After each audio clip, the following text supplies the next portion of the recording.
Greetings, greetings, greetings. This is the first episode of Nothing is Nothing, where I talk about trivial topics and explore just how much everything has something to do with everything else. So here we are. Let's get right into it.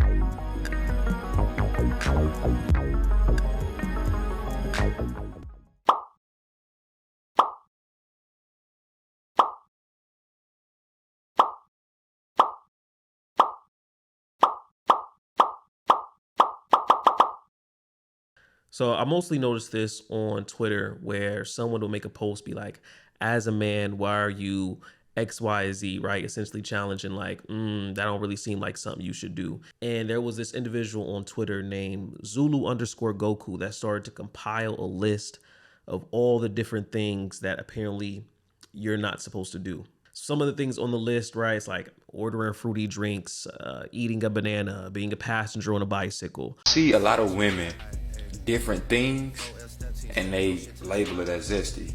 Driving with two hands on the steering wheel, you better not eat a go-gurt. Don't eat no go-gurt. No umbrellas. If it's raining outside, deal with it.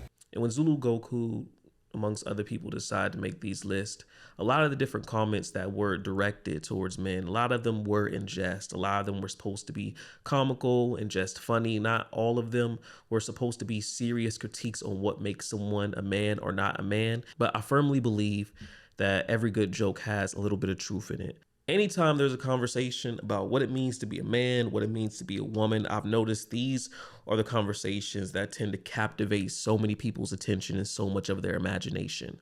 There's a poetry platform called Voices in Power. It's one of the most popular poetry platforms, both in person and online through TikTok, Instagram, YouTube, and those things. And when you start to look through the poems that have the most views are surrounded these conversations of gender. What is a real man? What should you be doing as a woman? What is your role in a relationship with this other partner? These are the things that people are concerned most with.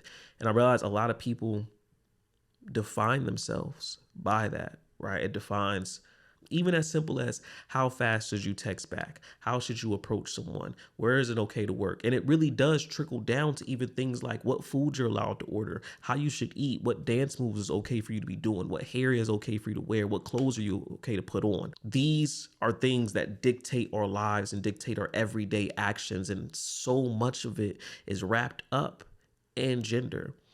And so, of course, these conversations tend to impact us because even though people are often having jokes with sometimes what you can or cannot do, it's usually because there's some real life implications on how other people are going to judge you based off what they think you should be doing.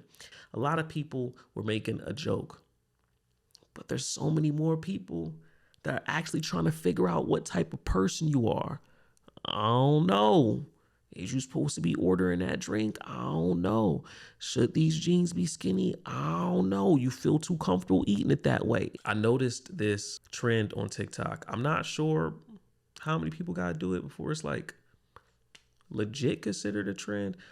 People was doing it. I saw multiple people doing it.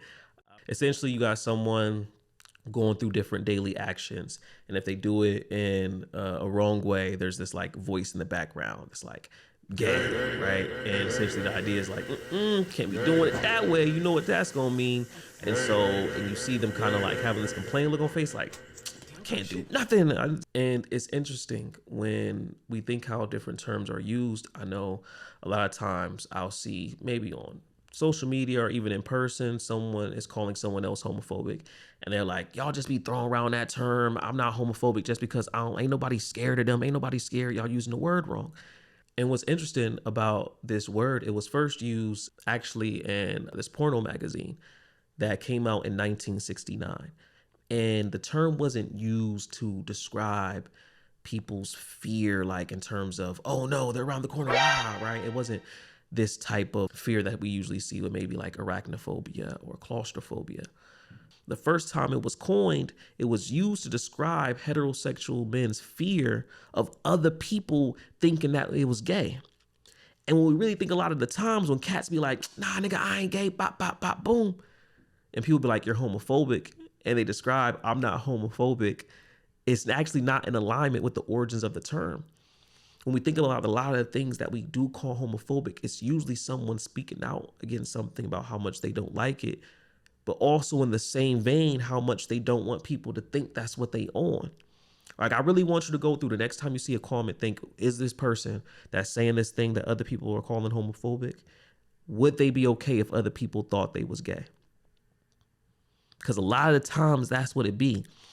And so it's interesting, this trend on TikTok is all about men expressing how they can't do these things they actually were already doing because I don't know, it might be gay. Because that's how present the fear is. That's how present the idea is. That's how present that worry is in terms of how other people will perceive you. And I think the next level that actually makes it more frightening for a lot of those people is, whoa, wait. Do I got to change how I perceive myself? And am I ready to actually start doing that? That's what I mean by everything is connected. So often it seems like these are just isolated incidents that it ain't really that deep. You know what I mean? Ain't nobody really thinking about all that. But when you really start to look at the patterns, it's like, nah, it really is that deep. It really is connected to that. It really is this emphasis on people being worried about doing the most trivial things. Because that's how much it matters. Because we've already seen people question things like that. They'll question simple things, real simple things, like how you drinking a drink. Oh, is your pinky too high in the air? Which ear is your earring in? I don't know if you winking like that. Like all these small, seemingly trivial things that we make entire judgments about someone's character, about their personality, about the things they love and who they love. Everything becomes a symbol. And once people become aware of how easy it is for them to be judged and possibly misjudged, that hyper awareness impacts how they act. Because they have this constant voice in the back of their head telling them whether or not that thing they're trying to do is okay. This exists far beyond gender. Whatever identity someone is perceived as, and the knowledge of what expectations come with that perception starts changing how you move.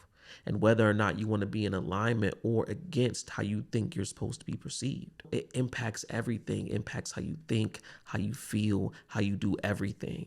And we're starting to see all these different men realize, dang, I ain't never say I was going to act like that. I ain't say I wanted to live up to the expectations y'all had of how I'm supposed to move. But am I actually ready to exist outside it? Am I ready to be judged if I don't exist that way? Am I ready to do the thing they said I'm not supposed to do? And a lot of people be like, it ain't even worth it. What y'all say I can't be on? I bet. I ain't gonna be on it. There's this amazing article by Kenneth Nunn called The Child is Other. And it explores how different children or treated, especially because of their race, especially how that treatment exists within the juvenile system. One of the things the article brings up is the access that different people have to gender expectations based off their race. So Black women might not have access to this damsel in distress, right? Always been expected to work, always been expected to also provide, maybe had to be more hard and had to take on these other roles. Whereas society taught you your gender was supposed to give you something different. You had grown men have to listen to other grown men call them boy and put their head down. Had to not be the hero, had to not see themselves reflected as this I can save everything, do everything masculine role that the rest of society may have pushed out. It explored how much of the way we perceive ourselves in relation to gender is not just this one streamlined situation. Your race, your economic status, your environment, all these things impact what you actually have access to and how you actually will be perceived. I think this is the reason why we see in certain communities, especially with Black folk, how it's a lot more rigid what a man can do. Growing up, there was so many times in school or if I was part of a certain program, they would have a conversation, is what's a real man? and everyone will start, throwing stuff out. A real man's supposed to provide. A real man's supposed to lead. A real man supposed to dot, dot, dot, dot, dot, right? And I think it was more rigid because it was easier for it to be taken away. Historically, how often has manhood been taken away from Black men? And also remember growing up, I would see, whether it was on a TV show or some conversation someone was having about kind of homoeroticism, right, between heterosexual white men, how the different pranks they would play that I know some Black men would never do. Black men would never be able to do that and maintain their manhood, right? And so now these other things that they may want to do, have fun, whatever, it's like, nah, I can't do that. I went to Kent State University. I was a Pan-African Studies major. One of my professors, his name was Professor Okanta, and one of the lessons he would have would be talking about how a lot of things that we learned has came from a European perspective, a Eurocentric concept, and the idea that they taught with themselves at the center of history. So when they're looking at the oldest historians, they're going to be European. The oldest artists, they're going to be European, right? They're teaching from their own worldview, essentially. And places that they've colonized will now be taught from that same perspective. So even though you may not be European yourself, when you think of mythology, you'll think of European mythology. When you think of whatever, when you think of history, you're going to think of Rome, or all these things. And began to talk about how gender was also conceived in that same way, and how expectations around manhood and womanhood were different in other places. And one of the lessons that he gave was to try to break down our ideas of gender from a Eurocentric perspective and try to reframe it from an Afrocentric perspective. Growing up, the people around me weren't always like in my immediate family. In my immediate family, it wasn't like, oh, everyone around me existed as this stereotypical idea, right? It wasn't like, oh, my mother is this stereotypical idea of, what a woman is supposed to be, or my father is a stereotypical idea of what a man is supposed to be, right? I feel like I got, and even people around me, I was able to see people exist in so many different ways. I didn't watch a lot of Disney movies because I feel like that's often where we develop our ideas around gender as well. I feel like when I started hearing heavy about this is what a man should be on, this is what a woman should be on, it wasn't as easily reflected in the people around me. And so I always felt a little weird about those conversations.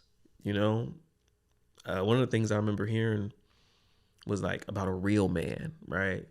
And it was like I said, a real man provides, a real man's a leader, a real man does this. If you don't do that, you a boy. See, a little boy, he ain't gonna be there to wham, bam, boom. But a man, and I was like, okay. I also remember hearing everything had to connect for me at the time too, right? So I remember hearing respect your elders, right? Children, respect your elders. And I'm overly confident with the people who was talking to me. These things were supposed to be conflated. For me, growing, everything had to connect to make sense. So I'm like, all right, boom. A real man provides, right? If you don't provide, you a boy. So from your perspective, you could be a 12-year-old man as long as you paying the bills, right? Maybe you're a child star on your Gary Coleman or whatever. I guess Emmanuel Lewis, who was, y'all know what I mean. Well, shoot, maybe you don't. If you on one of your child stars, whoever was a child star, right? You paying all the bills, right? And you got a cat that's, let's say, 40 years old. No job, no home, no nothing. So based off of what you told me, that 40-year-old elder could be the 12-year-old or even the 20-year-old that's providing, right? Because that's a real man. That's a boy, right? And I know now that's not what they meant, right? But that's the rhetoric they was using. And I'm learning these words. I'm trying to learn these concepts. And it just didn't connect. And it was so many other things that didn't connect. Because like, how many people we know that didn't provide? How many people we know that didn't have this like super structured family that you say a real man is supposed to have? I knew plenty of people that ain't had no jobs. Knew plenty of people that was trying to hustle. Knew plenty of people that was trying to do these other things that apparently a real man wasn't supposed to do.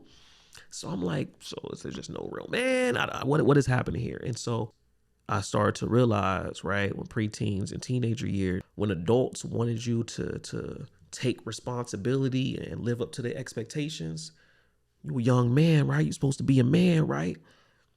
Whenever they wanted to put you in your place, whenever they wanted obedience, whenever they wanted respect, you ain't no man yet. What you think you doing around? And the way they played that, so I'm like, yo, what? Come on, like what? And I had to try to figure it out for myself though, right? I needed definitions a lot, right? I still do. That was always something I had. I needed definitions to help me understand things. So I'm like, ain't no one talking with no consistency on their definition of a man. So the only thing I can go with is they say you're an adult at 18.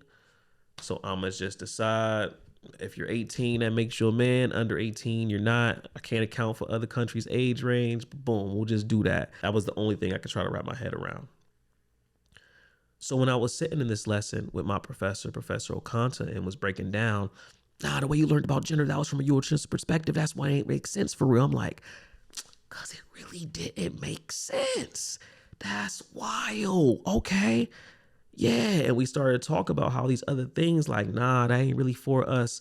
Nah. And I'm like, yeah, you know what? Forget all of that.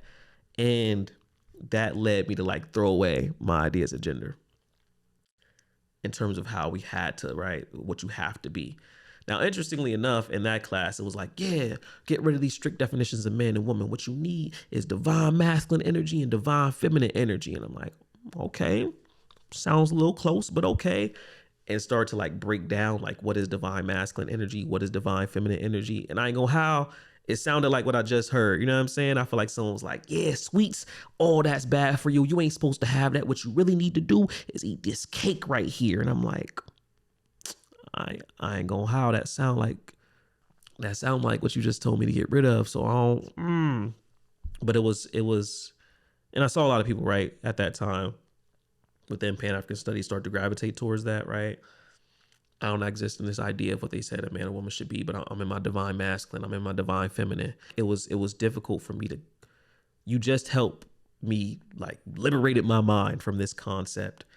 And so now anything that sounds too close to that, I'm going to be like, I don't know about that, right? And that's what got me on the path to really trying to break down these expectations we have and where did these words come from and who taught them to who and what societies is it different and when has it been different and how much imperialism really impacted how we think a lot about this, right? How much people from one country going around conquering other places. And when they did that, right, they like, yeah, whatever religion you was on, scratch that. Whatever language you was on, scratch that. Whatever beliefs you was on, scratch that. Whatever names you had, scratch that.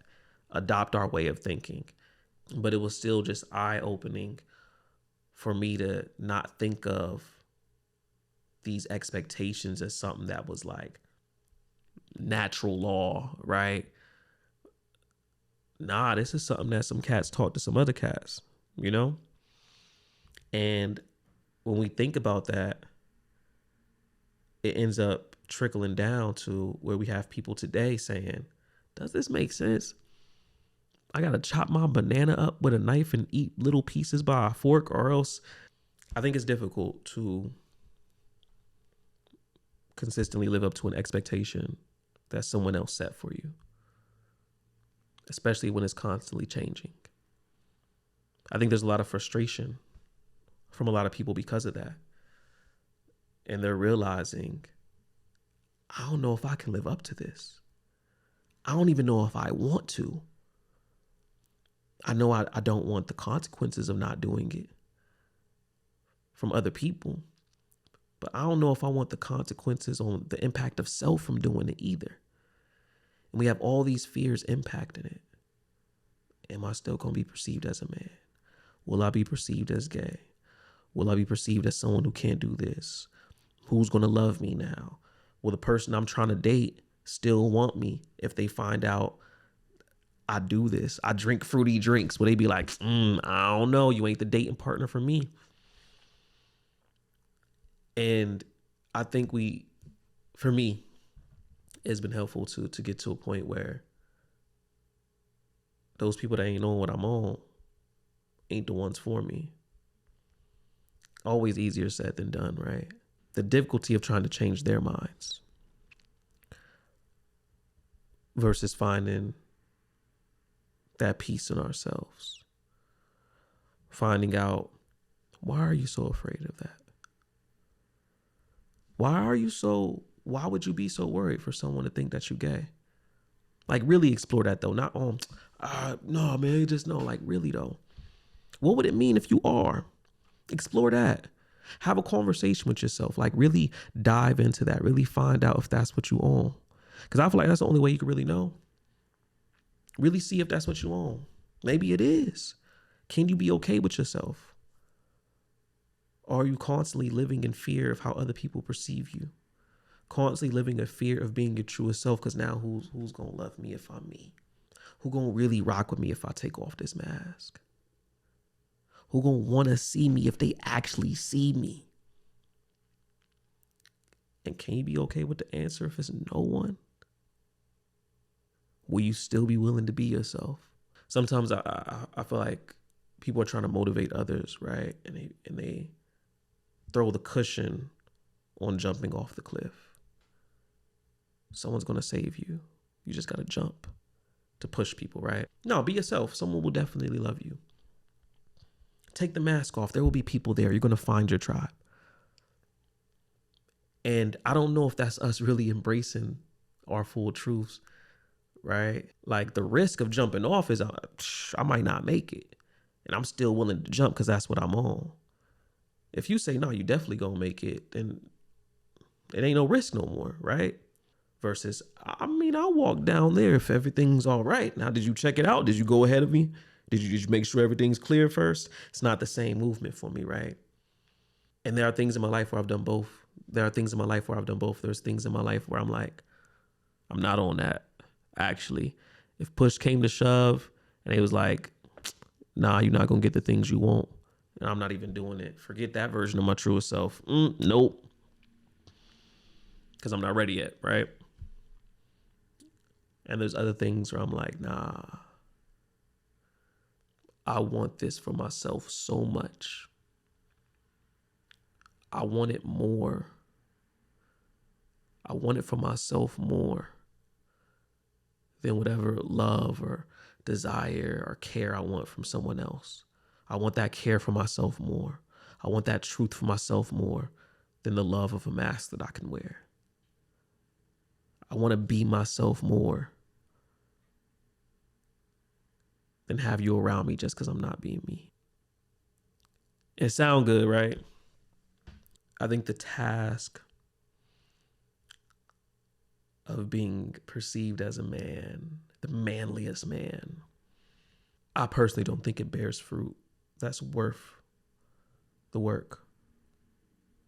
You get to decide if you still perceive yourself as a man, you get to decide what that means. If you decide, I ain't on none of that, actually just binary, that you're half a gender, I ain't even on that no more. I think a lot of people want to be free. I think that's why money changes so many people. There was a quote that said, I can't remember who said the quote, but the quote said, money doesn't change you. It allows you to be who you always were. So many of our actions are done because of what consequences may come. And when you're able to eliminate the impact of those negative consequences, I think we see a lot of people, dang, maybe they not that nice. Maybe they not this and that. Maybe they not this and that. Nah, they was never on that. It was only consequences that was keeping them like that. Who are you when you don't live in fear of the consequences? Some people need those consequences. There's some people that's wild out here, and I'm like, nah, fam, you got some wild desires. Actually, let's go ahead and shame you into being safe for everybody. I like tweets like these highlight the importance of our own identity, right, and existing and how we perceive ourselves. and how the world perceives us, what we can and cannot do, and why we can and cannot do those things. It's a joke because it's relatable. We laugh at the things that connect to our realities. And that's the part about it.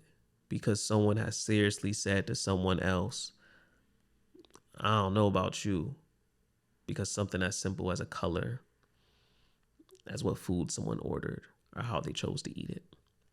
When I see conversations like this, what it reminds me is at the end of the day, you got to be on whatever you own. And people's comments like this that are in direct opposition to your path, that's just information. I ain't got to change your mind. You know what I'm saying? Just let me know. Boom. Go ahead and stay over there. I'm going to do what I'm trying to do with the people that's trying to do it with me. And that's what I feel like it's all about. Remember, nothing is ever nothing. There is always something going on with everything. And the more we can find those things out, the more we can find out about the world, and the more we can find out about ourselves. So with that, that is the end of this episode. Peace. Live it up, live it up.